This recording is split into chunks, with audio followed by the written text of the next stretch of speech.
Now, it's important to understand that how these self-worth issues, where they come from and how they manifest. So there are few basic reasons due to which we develop self-worth issues. And although there are many reasons, but two major reasons for developing sense of self-worth issues are abandonment and abuse. Abandonment and abuse. Now, if in your childhood you had some form of abandonment, it can be physical abandonment where someone physically left you. Maybe there was a divorce and separation in the family, right? Maybe there was someone's demise. Maybe your parents were not there with you. Whatever the reason was, maybe there was some friend in your school who went to another city and never came back. So whatever that abandonment, it can be a physical abandonment, it can be an emotional abandonment where I feel maybe my parents are there with me physically, but they were not there with me emotionally. They were so caught up in their own emotional issues that they were so caught up in their issues, maybe financial issues or relationship issues, that they never took care of me emotionally. They never thought about my emotions. They were not present for my emotions. It can also be then, and mostly this results in self abandonment. Because we were abandoned in our childhood, because we were not given importance, or we were abandoned in some way, we start practicing self abandonment, which is we start abandoning ourselves. So then we will put ourselves, then we will put ourselves lower. We will diminish our needs. We will always try to abandon ourselves. We will sacrifice ourselves for others, right? This is when you try to help everyone else but you don't help yourself. This is self abandonment. We discussed that yesterday, right? The hero archetype, for those of you who were there in the sessions yesterday, that we have this hero archetype inside us, that I want to liberate others, but we forget that first person I have to liberate is myself. So so we can practice then self abandonment. We can abandon ourselves. Now this can create sense of self-worth issues, because if I am abandoned, I will feel that I am abandoned. I was abandoned because I'm not good enough. We do an internalization here. We internalize that abandonment. Someone did not give us importance, maybe there is some issue with me, right? Someone left the house, maybe a child internalizes everything. And especially from the age 0 to 8, at that time the subconscious of the child is open. It has still not formed that logical rational mind, and hence it will internalize everything. Even if there is a divorce, a problem with the parents, a divorce happened, the child will think that maybe it is my fault that my parents got separated. So we tend to internalize everything, and that creates this sense of self-worth issue. Now, another reason due to which we can develop that is abuse. Let's say there was someone in the family who was controlling, who had narcissistic tendencies. And we talked about this in previous sessions. I don't label people as narcissists, but I say that people have narcissistic tendencies, and there is a difference. Because I don't want to judge someone for life and pass this judgment and declare them as narcissist for life. No, everyone has, in some form or the other, we all have some or the other narcissistic tendencies. For some it is more, for some it is less, but we all have that. And people change also. People can change. So let's not label someone as a narcissist, but what I'm talking about is narcissistic tendencies. So if someone had narcissistic tendencies, or someone had a controlling nature, and if there was abuse, then I will also develop self-worth issues, right? Because maybe I was told that I'm not good enough. Maybe I was told that I'm not beautiful, not smart. Maybe I was told that I'm dumb. Maybe I was told that I cry too much and I'm a crybaby. Whatever that would be, all these things that parents say to their children most of the times unconsciously, they have a major impact on children. We don't realize how we are impacting children, how each and every word we say to the child is creating the personality of the child, is damaging the child. It can help the child, it can make the child feel good about itself, but on the other hand, it can also damage the child if we are using harsh words. But parents mostly are so casual about this. They don't realize that how careful they have to be with their words. When we call a child dumb, when we tell a child that it is, you know, that you are this and you are not looking good and all these things, they have a major impact. They leave a wound inside the child for life. So if there was any form of abuse, and not only, if there was physical abuse, it would become a major trauma. But for most, for most people, it is not physical abuse, but it is more of emotional abuse. So this creates this kind of, sense of self-worth issue, because then we believe the abuser, right? We believe if the abuser is saying that you are, not good enough and you are this and you are, dumb and all these things, then I will tend to believe in all those things as a child, because a child will not question these things. A child will just believe them. So this is where our sense of self-worth issues arise. This is the root of our sense of self-worth issues. And later on, it can also happen in relationships in life, right? Especially this happens a lot with, separations and breakups, where if my partner left me, then I will think that I'm not good enough, that there is this major issue with me. I will internalize that, right? Or maybe if my partner is there and not giving me importance and is interested in someone else, then I will develop this major issue. But we have to stop internalizing all these things. We have to see that mostly it's not about you. It's not about you. This is how life is. This is how it is. Breakups and separations are supposed to happen. This is how life is. People have to be interested in other people. This is how life is. We are not here to totally focus. If we are having this belief system that my partner should be focused on me all the time, then we are having false expectations. We are here to love everyone. You have the right to love everyone. Your partner has the right to love everyone. Yes, you can decide to stay together. That does not mean that you cannot be loving towards others. So we develop, a lot of people develop the sense of self-worth issues in relationships, that because my partner is talking to someone else, or because my partner is interested in someone, that means there is something wrong with me. No, there is nothing wrong with you. You are as beautiful as your partner is and as the other person is. It's just how existence is. We all are here to love each other. There is no there is no such thing, that there is no rule that there is only one person that it. So we have false expectations in relationships, and these false expectations create this sense of self-worth issues inside us. And there are many other reasons due to which these sense of self-worth issues, this happens. But the gist of it is this internalization, that anything that would happen outside of me, I will tend to feel that it's my mistake, or there is something wrong with me.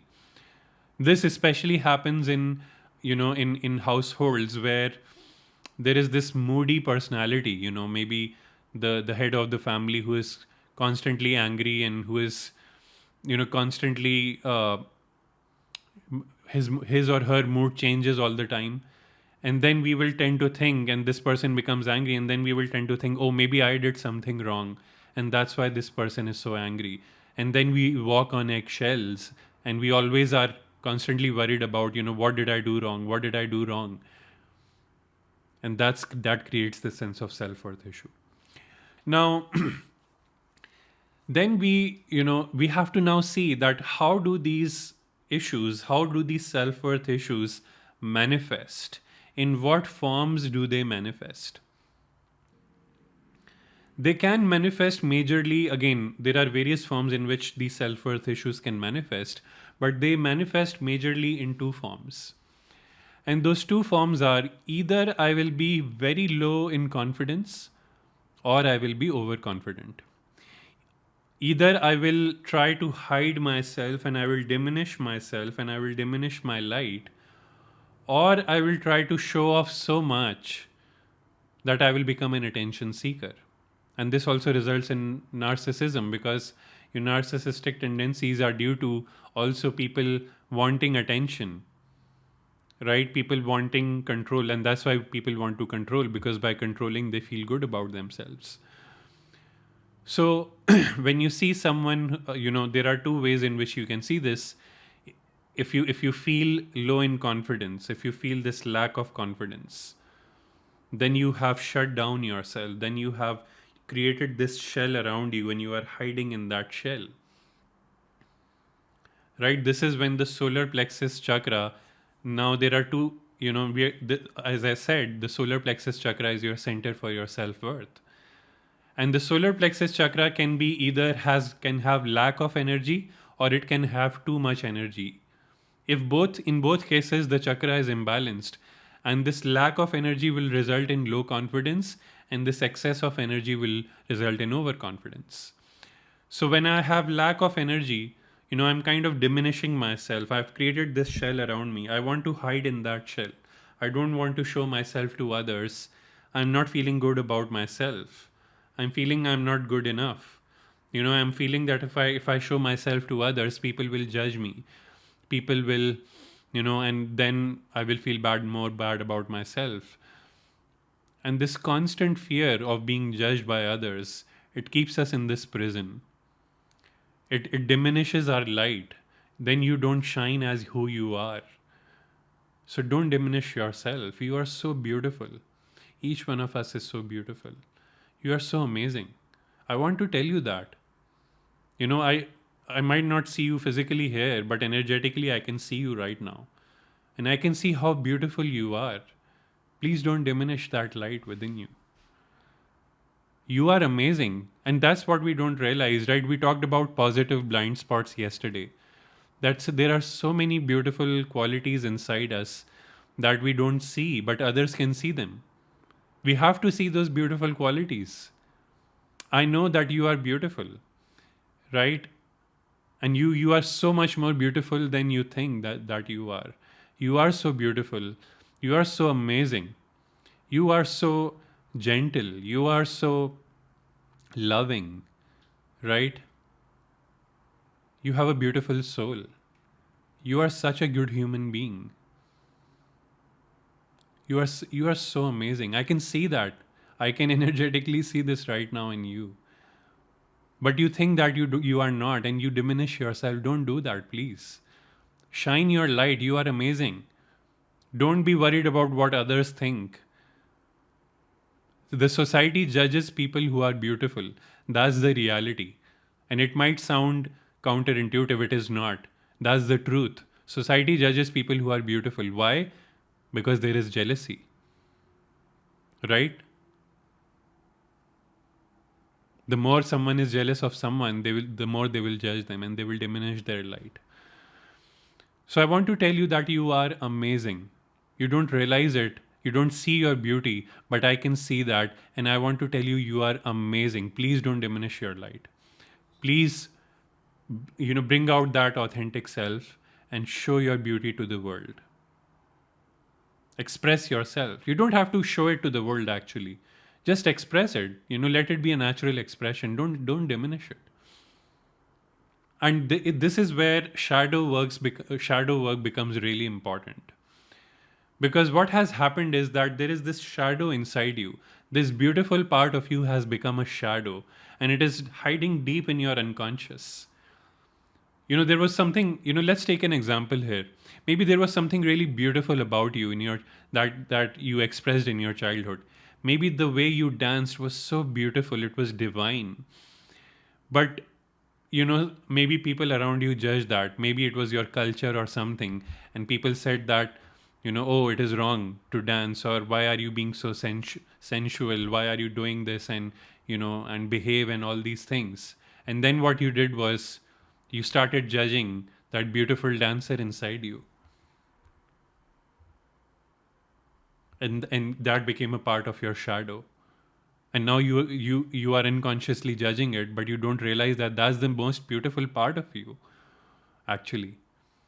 So then we have to integrate this shadow. Then we have to, we have to embrace this part of us that we have judged, that is so beautiful, that has become our shadow now. Embrace that part of you that you are hiding. That's beautiful. Now moving on to, the other manifestation of it. Now on the other extreme, this is one end of the pendulum, but the other end of the pendulum is when it comes out in unhealthy ways. And this is when people try to show off, try to prove that they are worthy, because deep down they feel unworthy. Deep down they feel unworthy. This is when you see, especially people who try to get a lot of fame, who try to get a lot of power, who try to make a lot of money. In most of those cases, these are the people who have severe sense of self-worth issues, and now they are doing everything to prove to others that they are worthy. Look at a lot of celebrities, right? A lot of these celebrities, the question is, why do they want fame? Have we asked this ever asked this question? This is such an important question. We tend to idolize these celebrities, but have we ever asked, why do these people want fame? I'm not judging, by the way. There are people who are authentic. There are people who are pure authentic expression of beauty, and a lot of celebrities are like that. But a lot of celebrities are also just doing it for the fame. And so we have to ask this question, that why are they doing it for? Why do they need this fame? Why are they craving this fame? The simple reason is they are trying to prove their worth very hard. They have this deep sense of self-worth issue due to which they are trying so hard. And again, I'm not saying all of them, but a lot of them, they're trying to prove so hard that they are worthy through this fame. And that's why they feel good. The ego feels fueled, right? A lot of people who have power, a lot of dictators especially, have this severe sense of self-worth issue. And that's why they want power over people. Because by having power over people, they will feel that they are something, that they are important. Right? A lot of people who try to make money, they have this severe sense of self-worth issue deep down. If you read the stories of many of these billionaires, right now I'm reading a biography of a billionaire. It's a latest release. I will not name that person, but one of the richest people on the planet. And I can see that how his desire to earn money came from, this deep sense of self-worth issue. So we see that this comes out in unhealthy ways, right? It is the opposite of having low confidence, and now I'm trying to be overconfident to get that, to prove myself worthy. So if you see someone overconfident, if you see someone, trying to get fame, trying to get power, trying to make more and more money, I think you know the answer why they are doing that. Ask this question, why they are doing that, and I think you will find the answer why they are doing it. I don't need to talk about this more. I think it will be very clear to you. So let's have compassion for this person. A lot of these people who try to control others, who have narcissistic tendencies, these are the people who are really feeling really, really poor inside. They are feeling really bad inside. They have this deep sense of self-worth issue. They are really hurt inside. And to cover up that, they are doing all these things. They're trying to put a bandage by doing all these things on those issues. These are the people who actually require more love. And I will say this controversial thing, but I absolutely believe in this. If Hitler was given more love, he would not have done what he did. He would not have done those horrendous acts. I wish someone had given him more love. Love was missing from his life, and that's why he had this deep sense of self-worth issue, due to which he was trying to have more control over people. He was trying to fill that gap by having more control over people. Right? So these are two extreme ways in which these sense of self-worth issues manifest.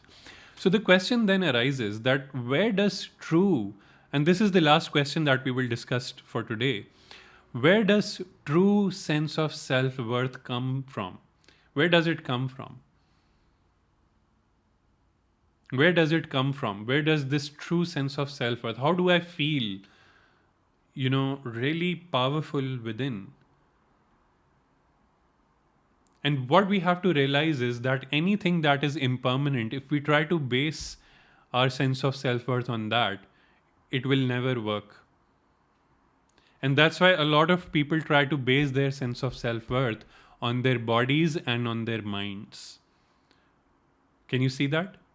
Can you see that how people today are so, are trying to be more confident by, forget even about bodies, clothes.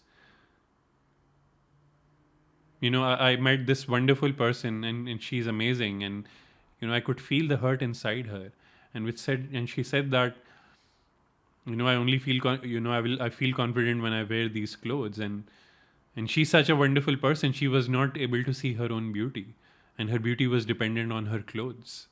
So a lot of people do these things on outer. That's the worst thing to do, to base your sense of self-worth on anything outer. Anything outer is impermanent.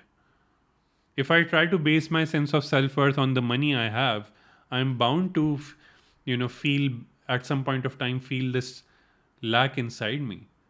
Because money cannot never always make me happy, and money can also never stay forever. If I try to base my sense of self-worth on this position that I have with this company, again, that is something temporary, that is something limited. I will never feel whole. Maybe I will feel good about myself for a while, but for how long? How long can you feel this strong wholeness within you by being a CEO of a company?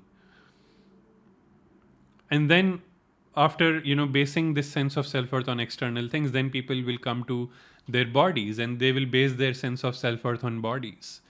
And they will think, oh, I have this beautiful body, so I am better than others.